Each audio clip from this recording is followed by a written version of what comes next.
Allah Subhanahu wa ta'ala menerangi hati dengan cahaya ilmu.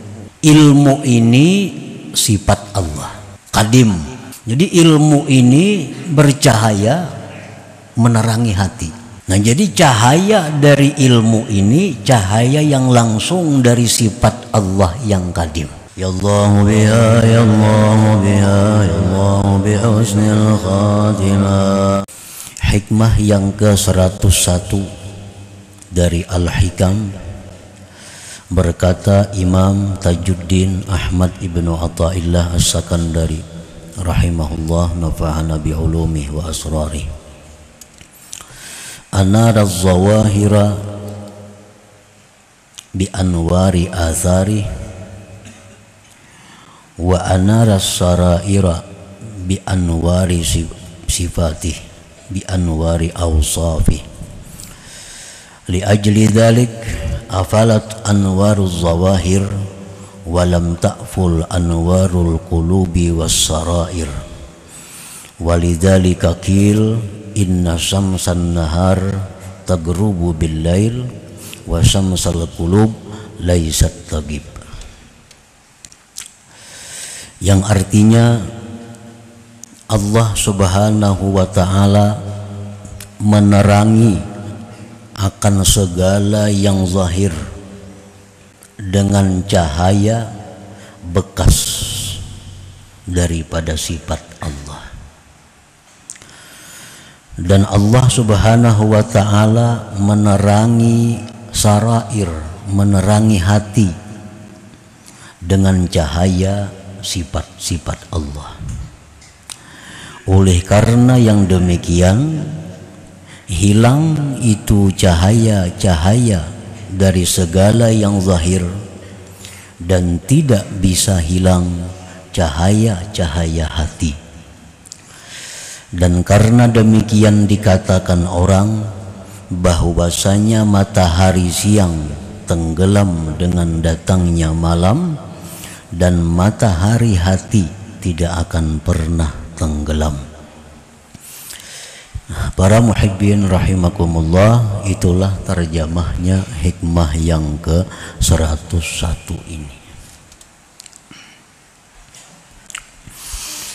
Maksudnya adalah anara zawahira minal alam kas-samawat wal ardi wa ghairihima minal ajsam bi anwaril kawakibi wasyamsi wal qamar allati hiya atharun li awsafih min qudratin wa iradatin wa ghairihima.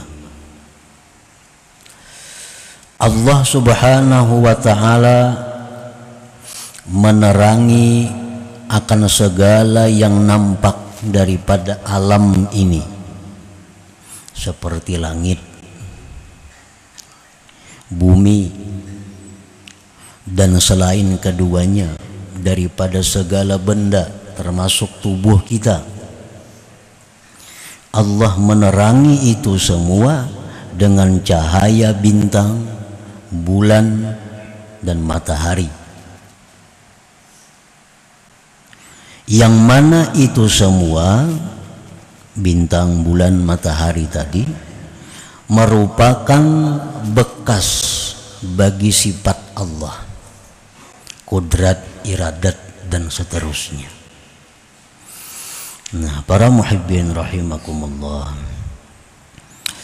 jadi Allah Subhanahu wa ta'ala itu mempunyai sifat.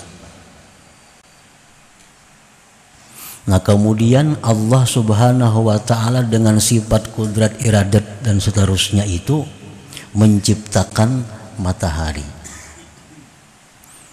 bulan, bintang, dan lainnya. Nah, matahari, bulan, dan bintang itu disebut dengan bekas sifat Allah.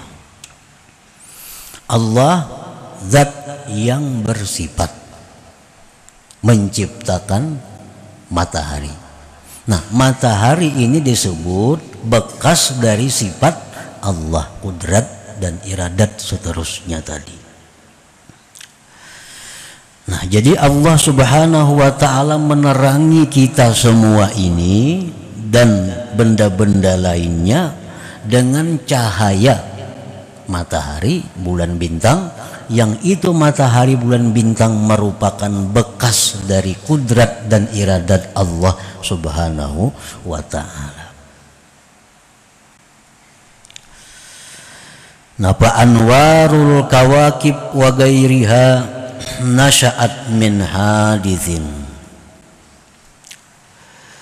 Bermula cahaya bintang, cahaya bulan, matahari, cahaya-cahaya itu terbitnya daripada yang baharu. Terbit dari yang baharu. Matahari kan baharu, bulan baharu, bintang itu baharu. Nah, cahaya-cahaya itu disebut terbit dari yang baharu.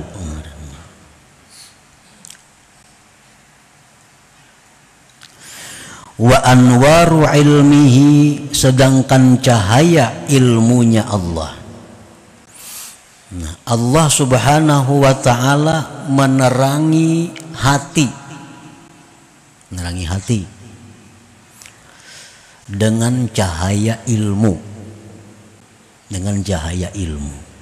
Ilmu ini sifat Allah. Qadim. Qadim. Jadi ilmu ini bercahaya menerangi hati. Nah, jadi cahaya dari ilmu ini cahaya yang langsung dari sifat Allah yang qadim. Lain dengan cahaya matahari.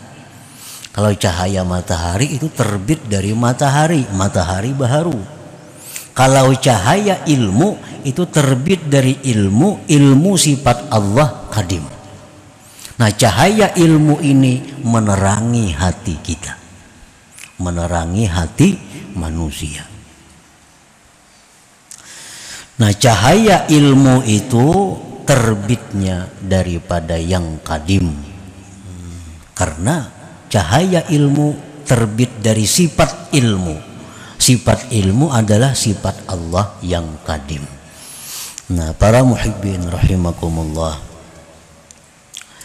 Jadi kesimpulannya ada dua.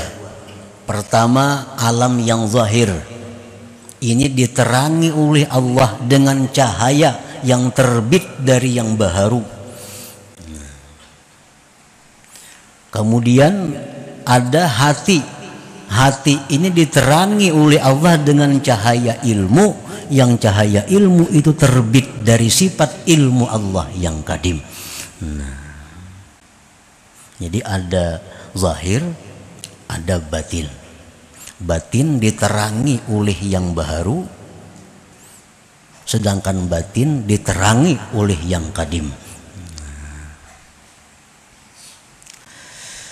Wali ajli dzalik, oleh karena demikian, ghabat anwarul ula walam tagib anwarus tsaniyah. Oleh karena demikian, bahwa cahaya itu ada yang terbit dari matahari, maka dia akan tenggelam dengan tenggelamnya matahari. Dan ada cahaya yang terbit dari sifat Allah, maka ini tidak akan bisa tenggelam karena dia qadim. Nah, para muhibbin rahimakumullah, itulah penjelasan sedikit daripada hikmah yang ke-101 ini. Hadhil hikmatu tanbihun ala anna hifzal qulub awla wa ahra min hifzil ajsad. Li'annal quluba munawwaratun bi anwaris sifat wal ajsada munawwaratun bi anwari atharis sifat. Ini hikmah yang ke-101, menjagakan, membangunkan atas bahwa menjaga hati, menjaga batin itu lebih utama daripada menjaga tubuh. Kenapa sebabnya? Menjaga hati itu lebih utama dari menjaga tubuh. Li'annal qulub munawwaratun bi anwari sifat, karena hati kita ini disinari langsung oleh sifat Allah.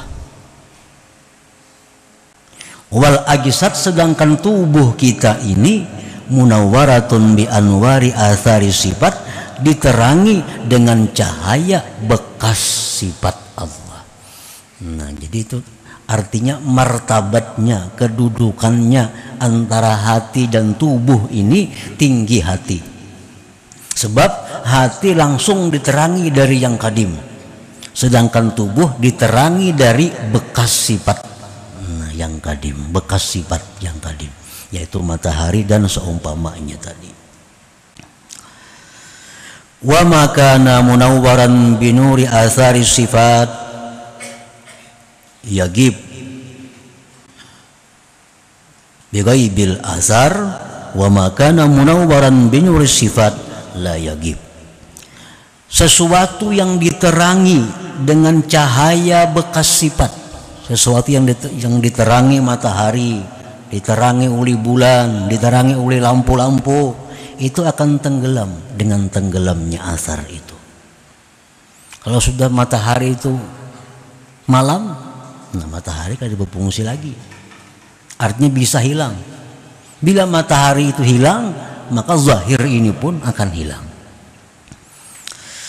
Nah, sedangkan hati yang diterangi dengan cahaya sifat itu la yagib, nah, kada akan pernah tenggelam.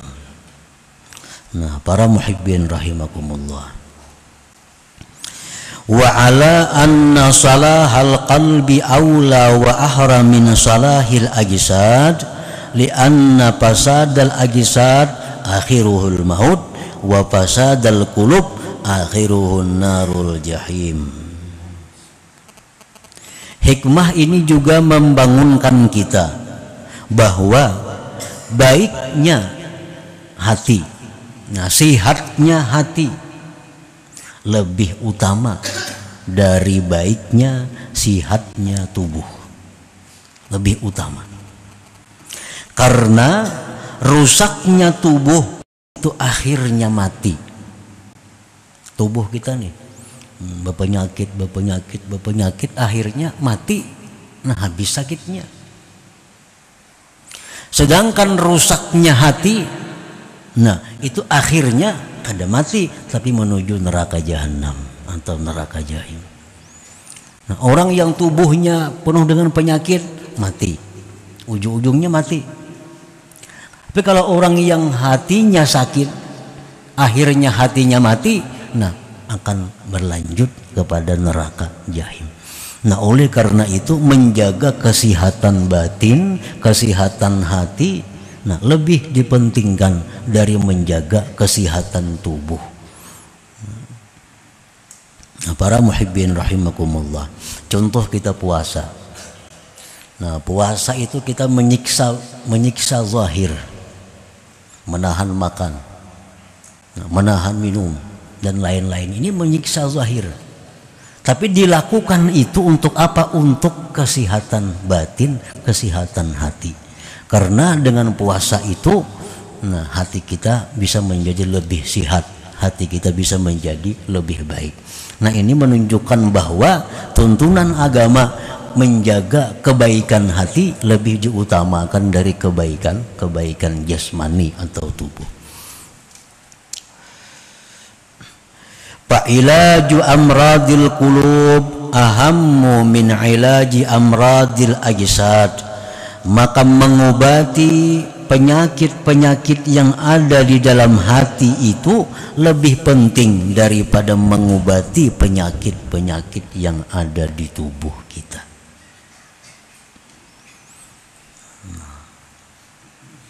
Mengobati penyakit-penyakit hati itu diutamakan, didahulukan daripada mengobati penyakit-penyakit yang ada di tubuh kita. Kenapa alasannya? Li'anna maradal qalbi yadurrul abda fi dinihi wa fi akhiratih. Karena penyakit hati itu merusak hamba baik agamanya dan akhiratnya. Bila hati rusak, otomatis agamanya rusak, akhiratnya berarti celaka. Wa amma maradul ajsad falaysa yadurrul insan illa fi dunya. Sedangkan penyakit tubuh tidak membahayakan manusia kecuali di dunianya. Penyakit tubuh itu kadang membahayakan kita kecuali hanya dunianya. Ditambah lagi keuntungannya, sakit tubuh ini bisa membawa pahala kalau kita bisa menyikapi dengan sabar dan ridha kepada ketentuan Allah. Orang yang berpenyakit tubuh nih, itu hanya yang terganggu urusan dunianya. Tapi kalau dia sabar ridha, jadi pahala. Nah, kalau orang berpenyakit hati, kada akan bisa menjadi pahala.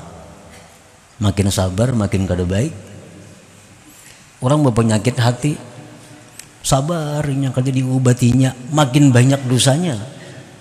Kalau orang penyakit tubuhnya sabar aja, sakit, sabar, sakit, makin banyak sakitnya, makin banyak pahalanya. Nah, kalau orang penyakit hati, makin banyak penyakitnya, makin banyak dosanya. Nah, oleh karena tadi menjaga kesehatan batin, kesehatan rohani itu lebih utama daripada menjaga kesehatan jasmani ini. Nah, para muhibbin rahimakumullah, wa amradul qulub, bermula penyakit hati. Penyakit tubuh ini kan macam-macam, ada yang luar, ada penyakit dalam, getalan, penyakit zahir, panau, penyakit zahir. Nah, penyakit batin, penyakit dalam, usus buntu, ginjal dan lain sebagainya. Nah, itu penyakit zahir. Ini urusan kedokteran ini. Wa amradul qulub, penyakit hati itu macam apa? Contohnya ria, seperti ria. Nah, ria ini penyakit hati. Ria ini artinya seseorang melakukan ibadah untuk dipuji oleh orang lain. Nah, melakukan satu ibadah untuk dihargai oleh orang lain selain Allah. Nah, ini ria. Jadi apabila kita ini beribadah selalu minta nilai orang lain, minta puji orang lain, minta hormati orang lain, berarti kita ria, berarti hati kita ada penyakit yang mesti segera diobati. Wal kibri, kesombongan. Bila mana hati kita ada merasa lebih mulia dari siapapun, berarti kita sombong. Bila mana hati kita ada merasa lebih mulia, lebih takwa daripada orang lain, berarti kita sombong, dan itu penyakit hati. Wal bukhli, kikir, kadang mau mengeluarkan harta di jalan Allah. Nah, kadang mau enggan hatinya mengeluarkan harta di jalan Allah. Jalan Allah ini artinya yang sifatnya pahala, membantu orang itu jalan Allah. Maulah masjid, bangun masjid, jalan Allah. Silaturahmi, memberikan sumbangan, itu menggunakan di jalan Allah. Nah, wal bukhli, bakhil, hatinya itu enggan mengeluarkan harta di jalan Allah. Nah, bila mana macam itu, berarti hatinya ini ada penyakit. Wasuhi, suh ini lebih jahat lagi daripada bakhil. Kalau bakhil itu biasanya seseorang kadang mau mengeluarkan hartanya, tapi kada masalah kalau orang lain yang mengeluarkan hartanya. Nah, ini bakhil. Yang penting ampunnya jangan keluar. Ampun orang biar aja keluar terus ada bapak. Nah ini bakhil. Kalau soh ini inya kada kapingin, kada hendak mengeluarkan hartanya, dan kada katuju orang mengeluarkan hartanya. Ini biasa umumnya banyak berlaku lin nisa, perempuan-perempuan. Ini banyak perempuan-perempuan nih nang bacari laki. Si laki menggunakan duit di jalan Allah kada katuju si bini nih. Duit seorang kada. Nah, jadi laki sosial kada katuju, apalagi dirinya seorang kada katuju. Nah ini banyak di kalangan bini-bini nang soh nih. Sudah seorang pamalar, laki sosial ditangati. Ini banyak yang terjadi.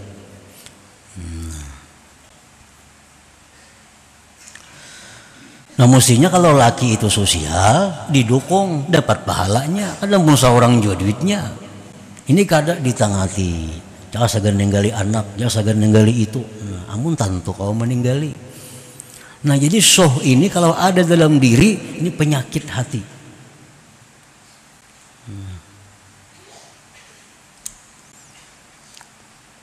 Wal hasad, dengki, wal hikid, nah, dendam, wa isarid dunya 'alal akhirah, mengutamakan dunia atas akhirat.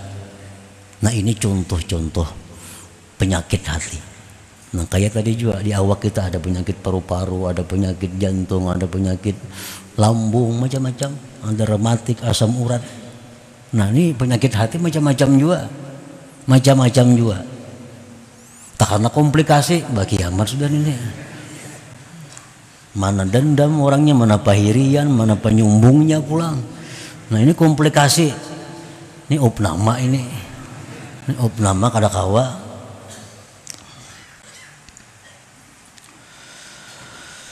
Wa tu'rafu amradul qulub, dikenal penyakit hati itu indikasinya.